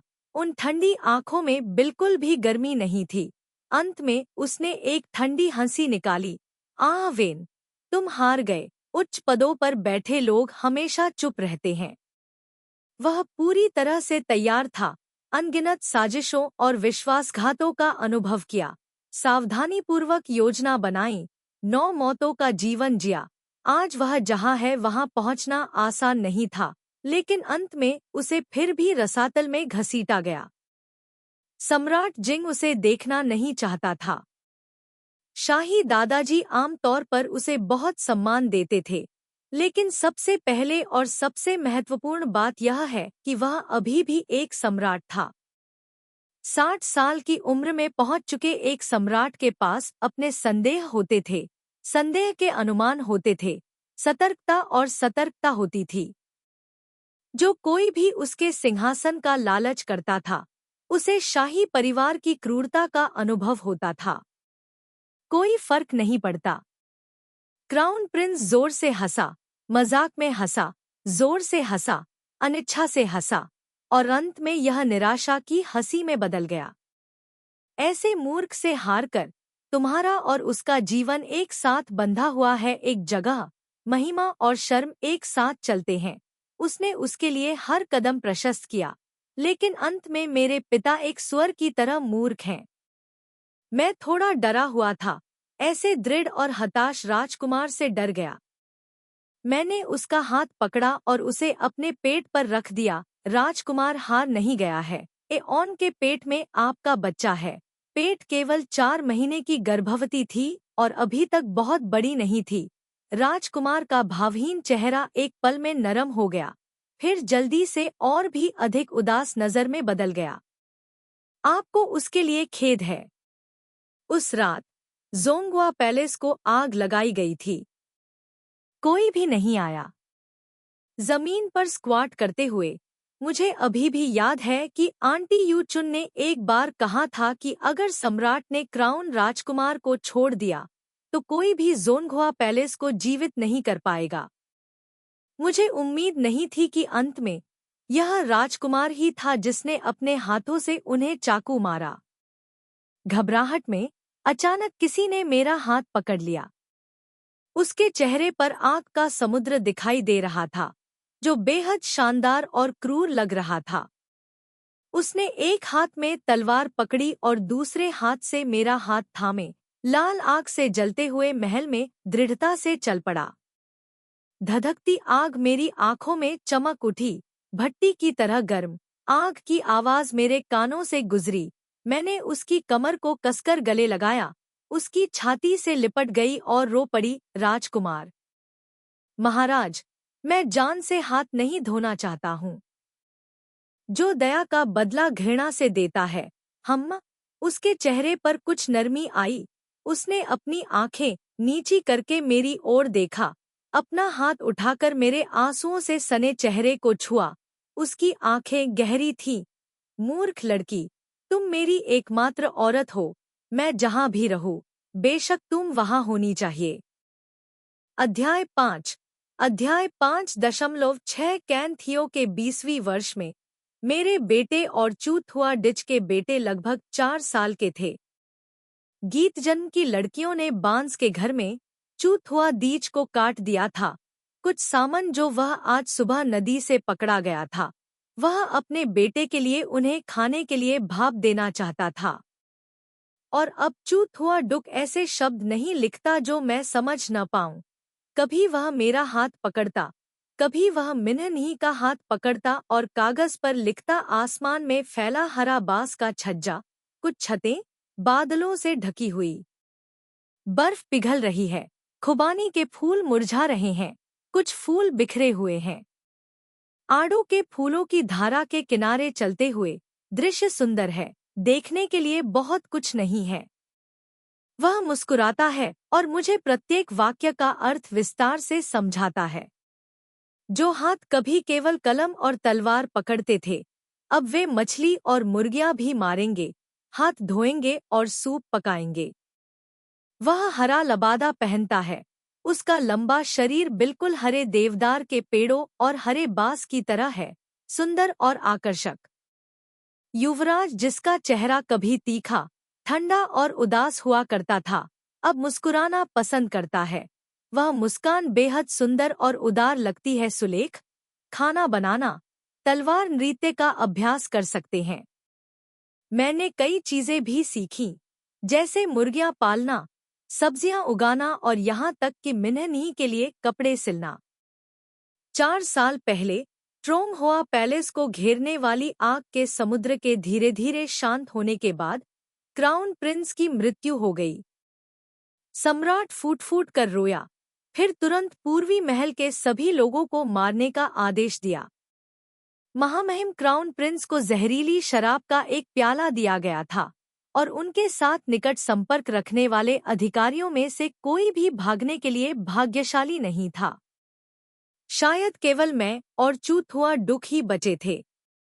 आग के उग्र समुद्र के बीच में उन्होंने महल में गुप्त मार्ग को खोल दिया और मुझे भागने के लिए प्रेरित किया। यह एक लंबे सपने की तरह था। 4 साल बाद मिन्हनी अपनी मासूम, बचकानी आवाज में अपने पिता और माँ को पुकार सकती थी, लेकिन मैं जानता हूँ कि वे अतीत कोई सपना नहीं है और वे भूले हुए अतीत नहीं बनेंगे। चूथुआ डुक ने मिन्हनी को लिखना, मार्शल आर्ट का अभ्यास करना सिखाया। उसने उसे जंगल और नदी में दृढ़ रहना और शाही दरबार में अपना दिल भेजना सिखाया। उसने उसे सिखाया कि एक राजा को लोगों के साथ कैसा व्यवहार करना चाहिए, अपनी जान जोखिम में डालनी चाहिए और मुसीबत में बलिदान से नहीं डरना चाहिए, शांति से अपना सब कुछ दे देना चाहिए, और यह दुनिया सम्राट की है। उसने कभी नहीं भुलाया। मुझे पता है, क्योंकि बांस के घर में कभी कभी विशिष्ट अतिथि आते थे। ट्रान येन के अलावा लैंग थ्यू भी था, जो उस वर्ष की घटना के बाद बिना किसी निशान के गायब हो गया। उसके बाद 2 और लोग यहाँ आए। मुझे नहीं पता कि वे कौन थे, लेकिन वे बेहद उत्साहित थे। बूढ़ा आदमी 50 साल से अधिक का था, और जैसे ही उसने चूथुआ डुक को देखा, वह तुरंत घुटनों के बल बैठ गया।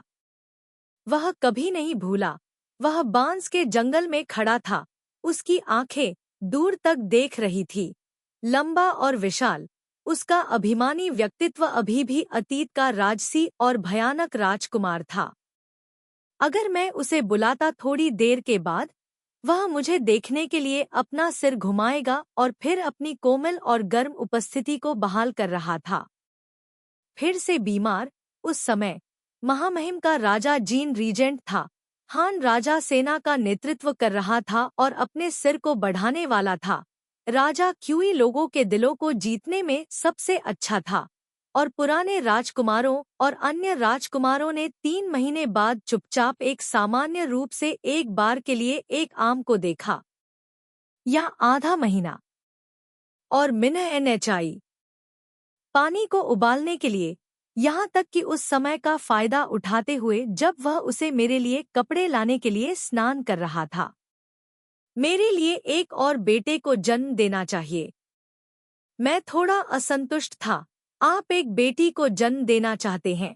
आपको एक बेटे को जन्म क्यों देना चाहिए? इकलौता बेटा, एक लड़की बहुत कमजोर होती है। उसे हमेशा किसी की सुरक्षा और देखभाल की जरूरत होती है। बहुत तकलीफदेह। अगर मुझे इसकी जरूरत नहीं है तो कोई बात नहीं। उसकी आवाज उदासीन थी। मैंने नाराजगी जताते हुए कहा, मुझे इसकी जरूरत है। मैं बच्चे की रक्षा कर सकती हूँ। एऑन बच्चे की अच्छी तरह से रक्षा करने के लिए अपनी जान दे देगा। चूत हुआ डुक की आंखें तनावग्रस्त थी। बकवास मत करो। अगर एऑन को यह पसंद है तो निश्चित रूप से मैं अपनी पूरी ताकत का उपयोग आपकी और आपके बच्चे की रक्षा और देखभाल करने के लिए करूंगा। मैं आपको अपनी जान कैसे गंवाने दे सकता हूँ? वह थोड़ा गुस्से में था। मैंने उसकी गर्दन को गले लगाया और आदत से बाहर उसके गाल पर अपना चेहरा दबाया। चूत हुआ डुक, तुम दुनिया में सबसे अच्छे हो। ऑन तुम्हें आज्ञाकारी बनना सिखाएगा और तुम्हें बिल्कुल भी परेशान नहीं करेगा। 4 साल पहले से जब हम यहाँ आकर बसने लगे, उसने मुझे उसे क्राउन प्रिंस कहने की इजाजत नहीं दी। पहले मैंने उसे जनरल कहा, लेकिन बाद में मिन्हन ही ने बात करना सीख लिया और उसे फादर कहता रहा। मेरा सिर अचानक पागल हो गया और मैंने भी उसकी नकल की और उसे फादर कहा। नतीजतन उसकी आंखें तुरंत काली हो गईं और उसने मुझे सबक सिखाने के लिए बिस्तर पर ले गया। उसके बाद मैंने रोते हुए कहा कि उसे अब ऐसे मत बुलाओ, लेकिन वह हंसा और मेरे कान में मजाक किया। जोर से पुकारो, अगर पुकारना है तो पुकारो, वैसे भी कोई नहीं सुनेगा। उसके बाद मैंने उसका नाम पुकारने की हिम्मत जुटाई। उसने केवल अपनी भौहें उठाईं और बिना कुछ और कहे मेरी तरफ देखा, इसलिए मैं हमेशा उसे इसी नाम से पुकारता था। इस समय जब हम अंतरंगता से फुसफुसा रहे थे, मैंने उसके गाल, उसकी भौहें चूमी। उसने आराम किया। उसकी आंखें मुझे अचानक अंधेरे और अवर्णनीय देखती हैं। चिंता करने के लिए, लेकिन अगले दिन मैंने दुर्भाग्य से खून बहने लगा। मुझे रोने के नॉनस्टॉप के बिंदु पर डरा दिया और वह इतना भयभीत हो गया कि उसका चेहरा अब फिर से गर्भवती हो गई। थोड़ा शर्मिंदा महसूस किया। पहले तो मुझे लगा कि उसने ऐसा इसलिए कहा क्योंकि वह घर पर था, लेकिन जब वह फिर से बाहर गया और एक बूढ़ी औरत आई, तो मुझे समझ में आया कि उसने एहुआन को भगा दिया है। जिंगशो के 21वें वर्ष में मैंने दूसरे बच्चे को जन्म दिया, फिर भी एक सुंदर लड़का था। मैं बहुत निराश थी, लेकिन झू चेंगई बेहद खुश था। उसने बच्चे का नाम झू हेमिंग रखा। यह सिर्फ इतना था कि वह और भी व्यस्त होता जा रहा था और मैं भी कई कामों में बेहद व्यस्त थी। श्रीमती ली की मदद से मैं बच्चे की देखभाल करने में परेशान थी। कभी कभी जब वह घर आता था तो मैं उस पर कोई ध्यान नहीं देती थी, केवल ध्यान से जियाओ हीर को पकड़ती थी, अनिच्छा से जाने देती थी। झू चेंगई को थोड़ी जलन होती थी। बाद में मुझे भी जलन होने लगी, क्योंकि एक सुंदर और आकर्षक युवती थी जो उसे खोजने के लिए अक्सर बांस के घर में आने लगी थी। उस युवती ने उसे चचेरी बहन कहा। वह उसके चाचा की तीसरी बेटी थी, पिंगक्सी जनरल की हवेली की एक युवती जिसका नाम चेन लिटांग था। झू चेंगई हमेशा से ही चू चेंगई को दूसरी लड़कियों का उसके करीब होना पसंद नहीं था, लेकिन तीसरी युवती अपवाद थी। वह मुस्कुराई और बांस के घर की खिड़की के पास उसके साथ कविता पर चर्चा की। उसका शरीर सुंदर और शालीन लग रहा था। चू चेंगई ने कागज पर लिखा, वसंत लौट आया है, और सर्दियों की हवा सुंदर एस्टर्स से भरा है, आकाश बर्फ से भरा है। बाद में मैंने उसे चू चेंगई की बाहों में बैठे देखा। उसने उसकी कमर को गले लगाया, उसका स्नेह बना रहा। चू चेंगई का शरीर थोड़ा पीछे झुका हुआ था। उसका व्यवहार आलसी और सुरुचिपूर्ण था। उसकी उंगलियां धीरे से उसके गालों को सहला रही थी। उसका चेहरा अवर्णनीय रूप से सुंदर लग रहा था।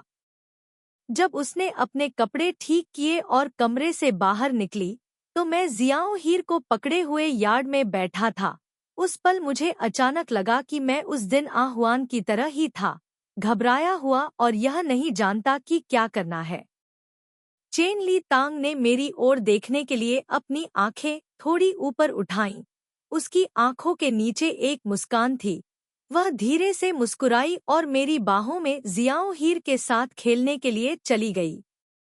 उसने कहा, जियाओ ही मिन्हा, मैं अगली बार फिर आपसे मिलने आऊंगा। जाने से पहले उसने बाहर खेल रहे मिन्हनी के सिर को खुशी से थपथपाया। वह बहुत मिलनसार थी और दोनों बच्चों के साथ बहुत आत्मीयता से पेश आती थी। बस शुरुआत से लेकर आखिर तक उसने एक बार भी मेरी तरफ नहीं देखा। बांस की छत के नीचे हवा के झोंके चल रहे थे। चू थुआ डुक ने एक सफेद लबादा पहना हुआ था और अपने हाथों को जोड़े हुए खड़ा था। उसकी आस्तीन फड़फड़ा रही थी। वह धरती पर उतरती परी की तरह सुंदर लग रहा था। मैंने केवल एक बार उसे देखने के लिए अपना सिर उठाया। जिस हाथ से टिएओ हक नहीं को पकड़ा हुआ था वह थोड़ा सख्त हो गया। फिर मेरी आंखें लाल हो गईं। मैंने अपना सिर नीचे किया और घर में कदम रखने के लिए खड़ा हो गया। लेकिन उसने मुझे रोकने के लिए अपना हाथ उठाया। उसके होठों पर मुस्कान फीकी थी। उसकी आवाज अभी भी कई सालों पहले जैसी ही थी। क्या तुम्हें जलन हो रही है? मैंने उसे घूर कर देखा, फिर अपना सिर नीचे किया और घर के अंदर जाना चाहा। उसने जियाओ हीर को गले लगाया और श्रीमती ली की देखभाल के लिए बच्चे को ले जाने के लिए मुड़ा। जब उसने अपना काम पूरा किया, तो उसने मुझे अध्ययन कक्ष में खींच लिया, दरवाजा बंद कर दिया और मुझे गले लगा लिया। मैंने उसे दूर धकेलने के लिए संघर्ष किया, धक्का देते हुए रोया। झो चेंगई ने चुपचाप मुझे उसे मारने दिया और अंत में मेरी कलाई पकड़ ली। आह वेन, आह वेन। यह सब दिखावा है, यह सब दिखावा है। मुझे पता है कि तुमने यह देखा। मैंने भी अपने कपड़े बदले। मैंने उसे छुआ नहीं, मैंने बस उसे गले लगाया। मैं दर्द से चिल्लाई। उसके हाथ ने धीरे से मेरे चेहरे पर आंसू की हर बूंद को पोंछ दिया। उसकी आवाज धीमी और गहरी थी। तुमने कहा था कि तुम मुझ पर विश्वास करोगी, मूर्ख लड़की। मैं किसी और को पसंद नहीं करूंगा। तो उसके बारे में क्या? आह वेन, मुझे थोड़ा समय दे दो, जल्दी से। अब महत्वपूर्ण चरण है। ट्रान परिवार थोड़ी सी भी गलती नहीं कर सकता है। एम्बो फॉरेस्ट अब सुरक्षित नहीं था। कवच में इंपीरियल गार्ड्स का एक समूह हमें लेने के लिए आया था। गाड़ी मुझसे पूछा, माँ, क्या हम जल्द ही पिताजी से मिलने जा रहे हैं? यह सही है, तुम जल्द ही अपने पिता से मिलने जा रहे हो। पिताजी। मुझे अचानक याद आया कि जब मैं एक बच्चा था, तो मेरे पिता ने एक बार 5 दाराइस ताओवादी को अपने भाग्य की भविष्यवाणी करने के लिए कहा था। इनर पैलेस के इंपीरियल गार्ड्स के नेता, अब ट्रान राजवंश के उच्च रैंकिंग वाले चाचा, अपने हाथों में सैन्य शक्ति रखते थे। दुनिया की माँ, अब उन्होंने साम्राज्यवादी संपादन को महारानी की उपाधि प्रदान करने के लिए लिया। मैं समझ गया। उन्होंने कहा कि उन्होंने नए सम्राट की इच्छाशक्ति को महल में 2 राजकुमारों का स्वागत किया। थिएऊ ने मना कर दिया। उसने सीधे कहा कि मास्टर ने उसे सख्त निर्देश दिए हैं कि उसे मेरी माँ और मुझे व्यक्तिगत रूप से महल में वापस ले जाना होगा। लेकिन वह और चूथुआ-डुग दोनों ने यह नहीं सोचा होगा कि अब तक शाही रक्षक अभी भी ट्रान क्वो कू के आदेशों का पालन कर रहे थे। मैं यह भी समझ गया कि चूथुआ-डुग आसानी से उस पद पर नहीं चढ़ा था। उसके पास सबसे अधिक शक्ति थी, लेकिन अभी भी आगे बहुत कठिन रास्ता था। शाही दरबार में स्थिति अव्यवस्थित थी। रिश्तेदार अत्याचारी थे। उसे धीरे धीरे इसे हल करने के लिए समय चाहिए था।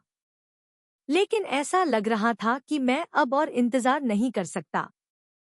लिंग शाओ की आंखें लाल हो गई थी। उसने अपनी तलवार निकाली और शाही चाचा की ओर इशारा किया। लेकिन वह अकेला था।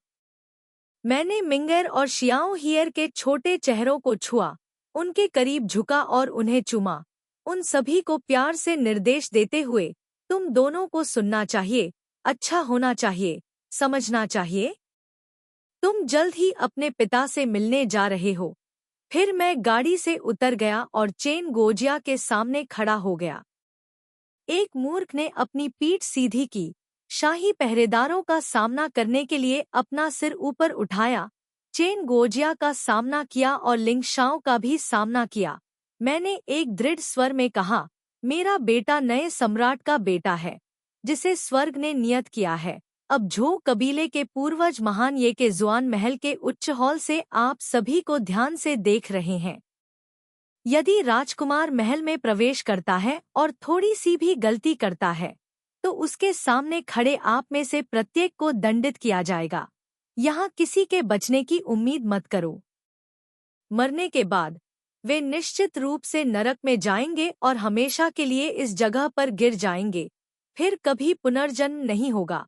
यह कहने के बाद कि मैंने जमीन पर घुटने टेक दिए और अंकल चेन के पास गए, फिर इंपीरियल गार्ड्स के पास गए, फिर खड़े हो गए और झुक गए। आपकी कड़ी मेहनत के लिए धन्यवाद। दो राजकुमारों को छोड़कर, भले ही उसे अपनी जान जोखिम में डालनी पड़ी, जिसने मुझे टोकरी ले जाने में मदद की। उज्ज्वल राजकुमार ने मुझे कहा, वेन, आप कमल के फूलों को चुनते रहेंगे, मैं आपको बहुत कम से कम कर देता हूँ। वह ठंड से मुस्कुराया और कहा, फूल अभी तक नहीं खिलता है, यह बदसूरत है, मुझे मौत के घाट उतार दिया। गर्म। वह रो रहा था, ए ऑन। अपनी आंखें बंद करने से पहले मैंने अपनी पूरी ताकत से उसका हाथ पकड़ लिया और बुदबुदाया, मुझे तुम पर विश्वास है, मैं हमेशा तुम पर विश्वास करूंगी। उस शिक्षक की गणना वास्तव में सटीक थी। मेरा पति सम्राट है, मेरा बेटा राजकुमार है, मेरा जीवन वास्तव में बहुत कीमती है। लेकिन ऐसा लगता है कि उनकी गणना बहुत सटीक नहीं है। एऑन भी एक बार एक अधिकारी की बेटी थी। मैं यह स्वीकार नहीं करती कि मैं मूर्ख हूँ। अब मैं अपने माता पिता को खोजने के लिए वापस जाना चाहती हूँ। वे मंदिर के उत्सव में अपनी बेटी वान सेने की प्रतीक्षा कर रहे हैं। छोटी वान सेना अपने पिता की गर्दन पर सवार है, कैंडीड लौकी की एक कटार पकड़े हुए खुशी से सड़कों पर घूमती ड्रैगन लड़की को देख रही है। वह भी अपनी माँ द्वारा सावधानीपूर्वक तैयार की जाएगी, फिर एक ड्रैगन लड़की के रूप में एक ऊंची पालकी पर बैठेगी। गोंग और ड्रम की आवाज गूंजती है, लोगों के हंसने और मजाक करने की आवाज तेज होती है, लोगों का समुद्र घनी तरह से भरा होता है। यह सिर्फ इतना है कि उस भीड़ में एक चमकदार लाल गेंडा ब्रोकेड बागे पहने हुए तेजतर्रार युवक अब दिखाई नहीं देता है। उसका नाम चूथुआ-डुग है। वह मेरा पति है। एऑन, मैं हमेशा आप पर विश्वास करूंगी। मुख्य पाठ का अंत।